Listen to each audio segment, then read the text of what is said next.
जय श्री राम दोस्तों। आप सभी का स्वागत है हमारे चैनल यूट्यूब के कैरी रिसीवल में। आज का विषय है पूजा पाठ में हमें कौन सा दीपक लगाना चाहिए जिसको लगाने से हमें अति उत्तम फल प्राप्त हो। बहुत सारे लोग कहते हैं यूट्यूब पे कि सरसों का तेल का दीपक लगाना चाहिए। मैं आप सभी को बताना चाहता हूँ कि सरसों का तेल का दीपक नहीं लगाना चाहिए।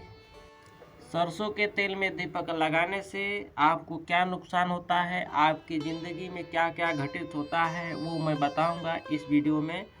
सरसों के तेल में दीपक कहाँ लगाना चाहिए, उसका सही समय और सही जगह बताऊंगा मैं, जिससे आपको लाभ प्राप्त हो। हनुमान जी के पूजा में कौन सा दीपक लगाना चाहिए, माता लक्ष्मी भगवान विष्णु के पूजा में कौन सा दीपक लगाना चाहिए और भगवान भोलेनाथ को कौन सा दीपक लगाना चाहिए, माँ दुर्गा और माँ काली के पूजा में कौन सा दीपक लगाना चाहिए, हमारे पितरों को कौन सा दीपक लगाना चाहिए, हमारे इष्ट को कौन सा दीपक लगाना चाहिए, ये हम बताएंगे इस वीडियो में। अगर आप पूजा पाठ में सरसों का तेल का दीपक लगाते हैं तो हो जाइए सावधान। अगर आप हनुमान जी को खुश करना चाहते हैं, हनुमान जी के प्रिय भक्त हैं, तो आप चमेली का तेल का दीपक लगाएं। चमेली के तेल के दीपक लगाने से हनुमान जी बहुत कम समय में अत्यंत प्रसन्न हो जाते हैं। अपनी साधना को सिद्ध करने के लिए, अपनी मनोकामनाओं को पूर्ण करने के लिए हनुमान जी को चमेली का तेल का दीपक अवश्य लगाएं। अगर आप नॉर्मल पूजा करते हैं, आपके मन में कोई इच्छा नहीं है, तो आप तिल का तेल का भी दीपक लगा सकते हैं।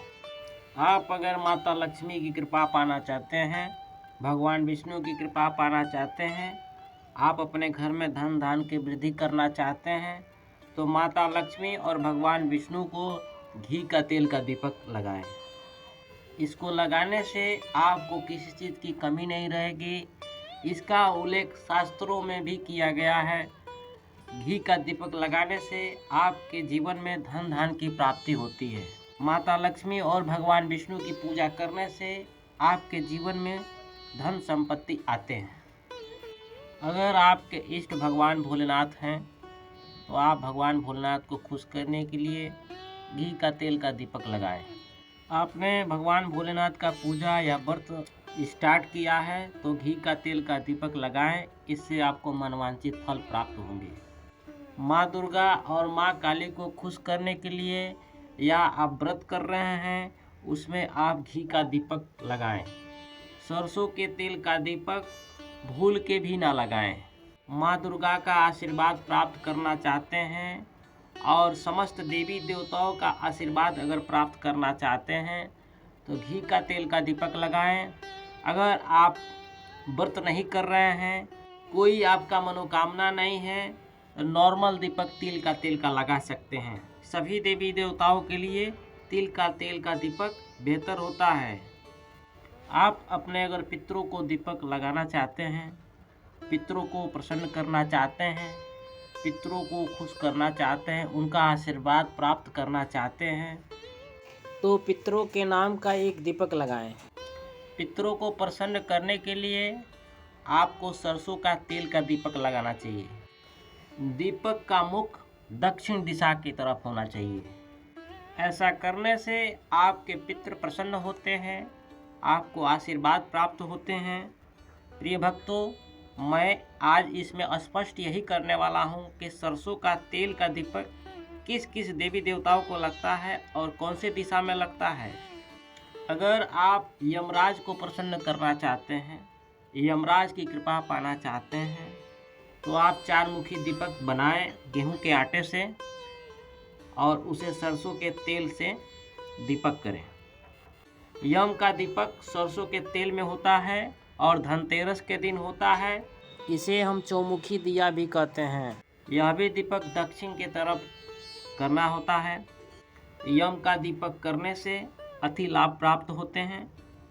आपके जीवन में काफ़ी परेशान हैं, बीमारियों से ग्रस्त हैं, तो यम का दीपक जरूर करें। दक्षिण दिशा में करना है।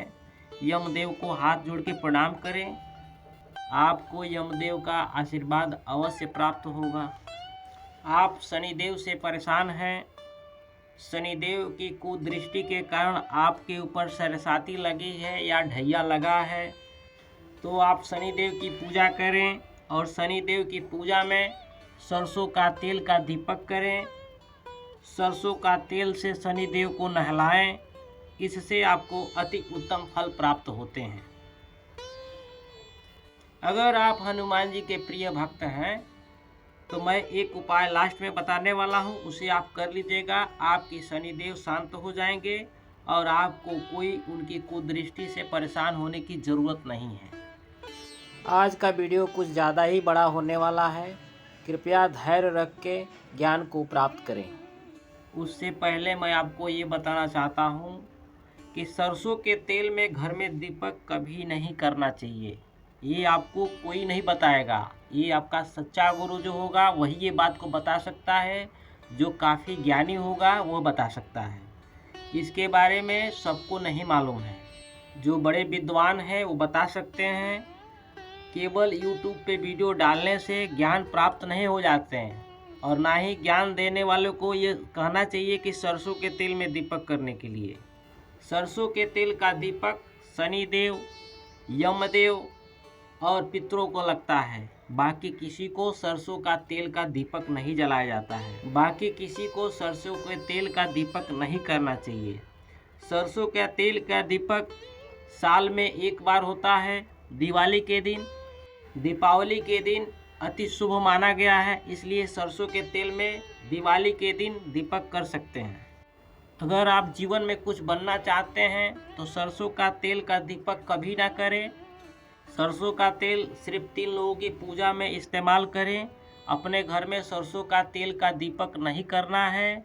अगर आप सरसों का तेल का दीपक करेंगे तो आपके घर में नेगेटिव शक्तियाँ आएंगी, भूत प्रेत आएंगे और आप इससे हमेशा परेशान रहेंगे। सरसों के तेल का दीपक भूत और प्रेत को आकर्षित करता है। और आप करते होंगे तो आप इसका अनुभव कर लीजिएगा।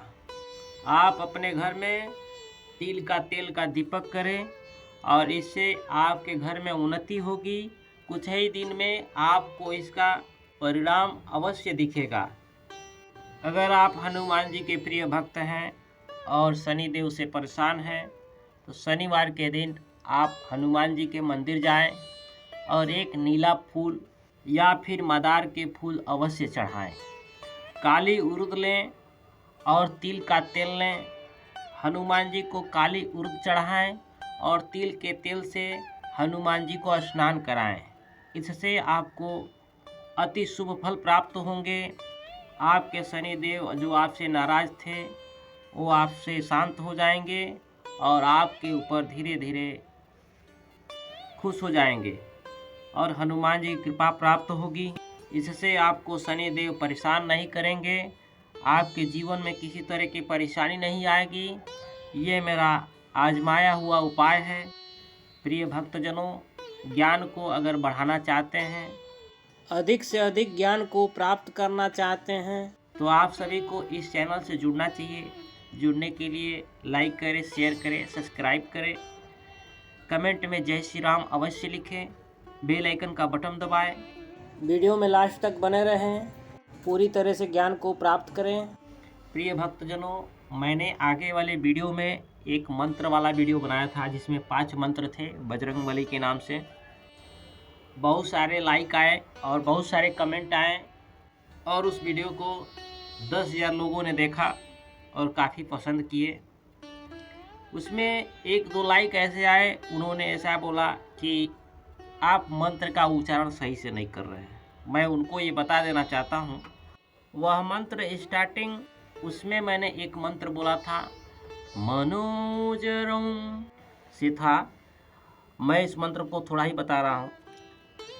तो उनके कहने का मतलब ये है कि आप ये बोल रहे हैं मनोजरम, ऐसा उनको सुनाई दे रहा था। मैं उनसे बता देना चाहता हूँ, भगवान भक्ति भाव के भूखे होते हैं। भगवान का भक्त क्या कह रहा है, क्या कहना चाह रहा है, वह समझ लेते हैं।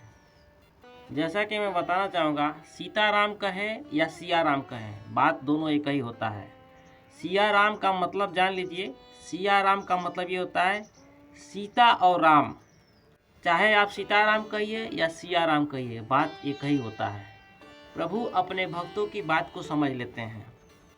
हनुमान जी को कुछ लोग हनुमान जी कहते हैं, कुछ लोग हनुमंता कहते हैं। कीर्तन भजन में हरे राम हरे कृष्णा का भजन किया जाता है। उसमें कुछ लोग भजन इस प्रकार करते हैं, हरि राम हरि कृष्ण। यह भी सत्य है, हरि ही राम थे और हरि ही कृष्ण है। जाकी रहे भावना जैसी, प्रभु मूरत देखी तैसी। राम सिया राम जय जय राम। यानी कि आप जिस रूप में भगवान को देखना चाहेंगे उसी रूप में दिखाई देंगे। इसी में मेरा पहला उत्तर था, दूसरा उत्तर भी दे रहा हूँ। जैसा कि मैं बताना चाहूँगा, एक पिक्चर है माँ काली का, जिसमें एक लेडीज़ भक्त रहती है माँ काली का, और उसने अपने पूजा पाठ से माता काली को खुश कर दिया था। और उसके जो पड़ोस वाले थे उसको देख के जलते थे, तमाम तरह की क्रियाएं उस पर कराते थे। और एक तांत्रिक था, वह तांत्रिक इतना पहुंचा हुआ था कि माँ काली का सिद्धि भी प्राप्त कर चुका था और भी अनेकों सिद्धियां प्राप्त किया था। माँ काली की जो भक्त थी उसको परेशान करने के लिए उसके बगलगिरों ने उस तांत्रिक को बुलवा लिया और तांत्रिक अपनी क्रिया करने लगा। तांत्रिक ने अपनी क्रियाओं से उस लड़की को, माँ काली के भक्त को परेशान करने लगा। काफ़ी वो लड़की परेशान होकर जब रोने लगी, उसको कुछ समझ में नहीं आ रहा था, उसका कोई भी अस्त्र काम नहीं कर रहा था। तब माँ काली का आगमन हुआ और माँ काली का आगमन होने के बाद से उनकी भक्त जो थी उनको उन्होंने चुप कराया और आश्वासन दिया कि तुम्हें कुछ नहीं होगा। उसके बाद उस तांत्रिक के पास पहुंची माता, तो माता को देख तांत्रिक बहुत प्रसन्न हुआ। उसे लगा कि माता मेरे तंत्र विद्याओं से प्रसन्न होके मेरे पास आई हैं।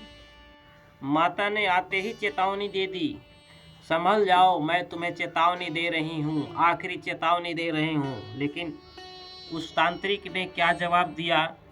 उस तांत्रिक ने ऐसा बोला, माता मैं तुझे इतना पूजा पाठ किया, इतना तेरी तपस्या किया, इतनी साधना किया, फिर भी तू एक लड़की के पीछे है। माता ने बोला, तुम अपनी राय बदल दो, नहीं तो मैं तुम्हारा वध कर डालूंगी। इसके बाद उस तांत्रिक ने बोला कि हे माता, तू मेरी माँ है, मेरे साथ ऐसा कैसे कर सकती है? बोली कि अवश्य कर दूंगी। माता ने बोला कि मैं तेरा वध अवश्य करूंगी, तू संभल जा, ये आखिरी चेतावनी दे रही हूँ।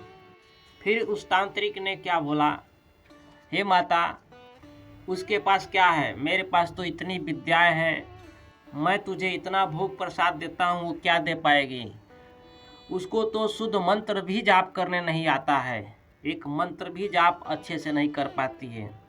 माता ने बोला, मेरे भक्त चाहे जैसे भी हो, वह किसी को परेशान करना नहीं चाहते, लोगों का भला ही करना चाहते हैं, किसी के साथ छल नहीं करते।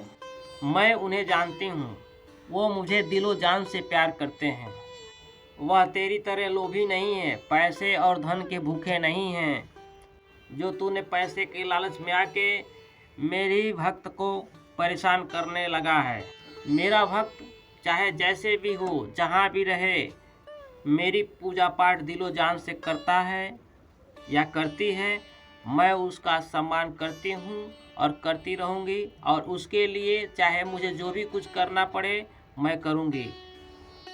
मेरे भक्त को पूजा पाठ जैसे भी करना आता हो, मंत्र चाहे वो जैसे भी जाप करती हो, मुझे समझ में आ जाता है, मगर मैं तेरा वध आज निश्चित करूँगी, इसलिए कि तूने मेरे भक्त को काफ़ी परेशान किया है।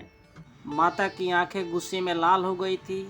तांत्रिक की एक ना सुनी, माता ने तांत्रिक का वध कर डाला। इस वीडियो से काफ़ी आपको सीख मिली होगी कि भगवान भक्ति भाव के भूखे हैं। आशा करता हूँ कि मेरी वीडियो आप सभी को पसंद आई होगी। तो चैनल को लाइक करें, शेयर करें, सब्सक्राइब करें, कमेंट में जय श्री राम अवश्य लिखें तथा बेल आइकन का बटन दबाएं। इस वीडियो को शेयर करके पुण्य को प्राप्त करें, लोगों का भला करें, नात रिश्तेदार में भेजें ताकि वह भी ज्ञान को प्राप्त करें।